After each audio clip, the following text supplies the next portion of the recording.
Justify करा पाए, जो इतने कैमरास इस शो के अंदर है, जो एक रियल पॉइंट ऑफ व्यू दिखा पा रहे हैं। शो के अंदर एक बहुत मेन चीज़ थी जो चली थी, जो पॉइंट ऑफ व्यू को लेकर के चली थी। आज की डेट पे सब लोग इस चीज़ को एग्री करेंगे यार कि शो कहीं ना कहीं बायस था। शो ने कहीं ना कहीं उन्हीं लोगों का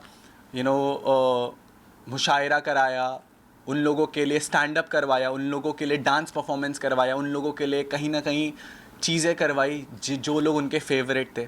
मुझे था कि मैं वीक 1 से किसी का फेवरेट नहीं था, एंड मैंने किसी की डिसरिस्पेक्ट नहीं करी है। मैंने हमेशा उन चीज़ों के लिए आवाज़ उठाई है जो मुझे गलत लगी हैं। मुनावर ने जब वो आयशा के लिए एक जो भी उसने आयशा के साथ किया, एक लड़की के लिए किया, पूरे घर में मैं ही वो अकेला इंसान था जिसने उसको मुंह पे जा कर के काउंटर करा था कि भाई तू एक नेशनल टेलीविज़न पे तू एक लड़की के लिए इतना सब कुछ बोल रहा है, इतना सब कुछ किया। तूने नेशनल टेलीविज़न पे एक लड़की को बोला कि मैं तेरे से शादी करूँगा जस्ट फॉर गेम पॉइंट, ताकि वो तेरे को एक्सपोज ना कर सके। आयशा, हम सबको पता है, जब शो पर आई थी तो उसका कहीं ना कहीं एक पॉइंट ऑफ व्यू था कि मैं मुनावर को एक्सपोज करूँगी। आर्काइव रूम में जो बातें भी वो हमें नहीं, एज आ घर वाले हमें नहीं पता लगी कि वो आर्काइव रूम में क्या बातें थी। बात कर देते हैं बायसनेस की, तो बायसनेस फिर भी जस्टिफाइड है, बट जहाँ अनफेयर आ जाती है, मेरे पास सेट एग्जांपल्स हैं कि वो क्या क्या हुआ है शो में।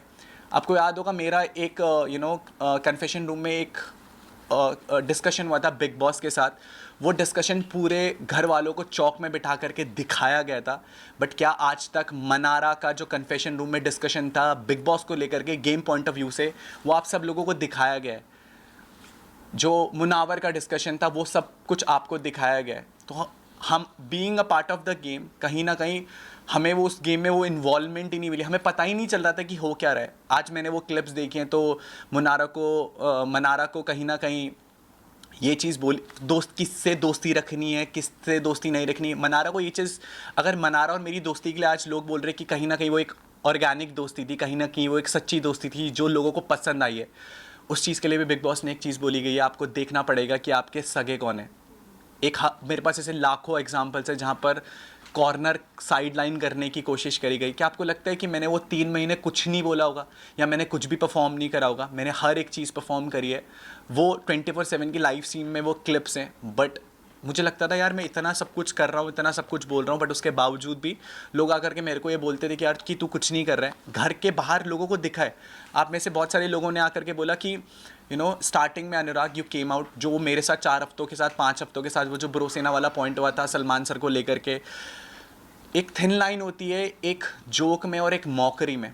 मैं उस शो पर जब पहुंचा था ना, तो मुझे उस शो ने बाबू भैया, मेरा असली नाम अनुराग डोवाल है, बट मुझे उस शो ने बाबू भैया नहीं बनाया था, मुझे मेरी ब्रो सेना ने, मेरी कम्युनिटी ने मुझे वहाँ तक पहुँचाया था। और मुझे अगर उस प्लेटफॉर्म पे लगा कि वो मॉकरी हो रही है, तो मैंने बहुत रिस्पेक्टफुली ये चीज़ सबके सामने रखी कि बिग बॉस प्लीज़, आपको गेम के रिगार्डिंग कोई भी फीडबैक देना है वो आप मुझे दे सकते हैं, बट अगर आप मेरी ब्रो सेना को लेकर के उनकी मॉकरी करेंगे तो वो मुझे बहुत हम्बली नहीं पसंद। और मैंने हाथ जोड़ करके ये कन्फेशन रूम में बोला भी था बिग बॉस को, बट उसके बावजूद व्हाट आई फील लाइक कि बायसनेस में और फेवरेटिज्म में और अनफेयर होने में एक बहुत बड़ा डिफरेंस था, जिसके कारण जो ये मैं आज अगर आपके सामने इंटरव्यू दे रहा हूँ ना, मैं इतना डंकी की चोट पे बोल सकता हूँ कि जनता इतना प्यार करती है कि कभी बिग बॉस को ये पता था कि मैं कभी उससे बाहर नहीं आने वाला हूँ।